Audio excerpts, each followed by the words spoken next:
Next definition है orthonormal set की। Assume कर लेते हैं कि V एक इनर प्रोडक्ट स्पेस गिवन है हमें, और S जिसके अंदर एलिमेंट्स है U1 U2 up to so on, ये जो सेट है वो इस इनर प्रोडक्ट स्पेस का सबसेट गिवन है। तो इस सबसेट को हम ऑर्थोनॉर्मल सेट तभी कहेंगे अगर ये इन दो कंडीशंस को सेटिस्फाई कर देता है। फर्स्ट कंडीशन कि ui की uj के साथ में जो इनर प्रोडक्ट है वो 1 हो for i equal to j।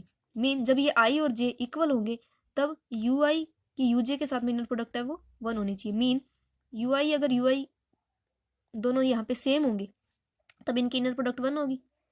अगर यहाँ पे दोनों एलिमेंट सेम है, इनका मीन इनके नॉर्म की स्क्वायर 1 होनी चाहिए। मीन नॉर्म क्या होना चाहिए? 1 होना चाहिए for all ui belongs to s। Second कि ui की uj के साथ में जो इनर प्रोडक्ट है वो 0 होनी चाहिए। कब? जब i की वैल्यू j के इक्वल ना हो। तो दो कंडीशंस कौन सी होगी? जब i की वैल्यू j के इक्वल हो तो इनकी इनर प्रोडक्ट 1 के इक्वल होनी चाहिए, और i और j इक्वल ना हो तो इनर प्रोडक्ट 0 के इक्वल होनी चाहिए। ये ऑर्थोनॉर्मल सेट की डेफिनेशन थी। इसके बाद में हम करते हैं एक थ्योरम। इस थ्योरम के अंदर S कोई ऑर्थोनॉर्मल सेट गिवन है किसी इनर प्रोडक्ट स्पेस V का, हमें प्रूव करना है कि जो सेट S है वो लीनियरली इंडिपेंडेंट होगा।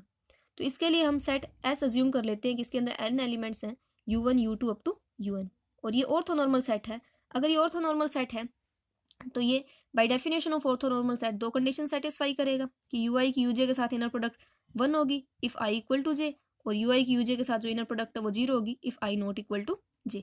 हमें इस सेट S को लीनियरली इंडिपेंडेंट प्रूव करना है, तो इसका हम लीनियर कम्बिनेशन कंसीडर करेंगे, और लीनियर कम्बिनेशन में अगर ये सारे के सारे जो स्केलर्स हैं वो 0 के इक्वल आ जाते हैं तो हम कह देंगे कि जो सेट S है वो लीनियरली इंडिपेंडेंट है।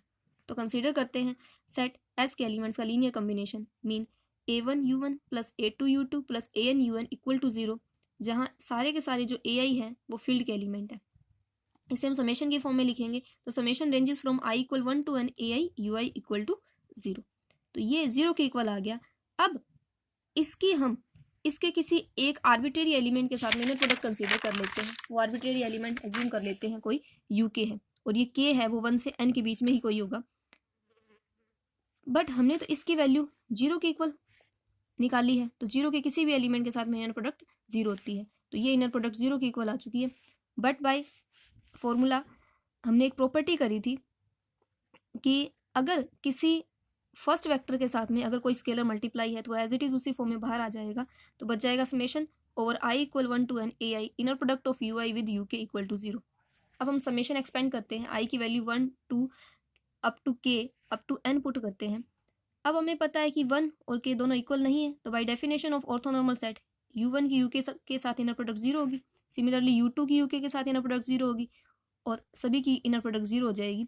बट uk की uk के साथ में इनर प्रोडक्ट है वो 1 होगी, क्योंकि सेम की सेम के साथ inner product by definition of orthonormal set equal to 1 होती है। ये इनर प्रोडक्ट 1 हो जाएगी, तो रह जाएगा a k is equal to 0, और k की वैल्यू है वो हमने आर्बिट्रेरी चूज की थी u1 u2 up to un में से, तो k है वो 1 2 अप टू n, इनमें से कोई भी वैल्यू ले सकता है। तो हम कह सकते हैं कि अगर k की वैल्यू 1 ली होगी तो a1 0 आया होगा, 2 ली होगी तो a2 0 आया होगा, और n लेंगे तो an 0 आ जाएगा। तो इस तरीके से हम सभी वैल्यूज को 0 के इक्वल लेके आ सकते हैं।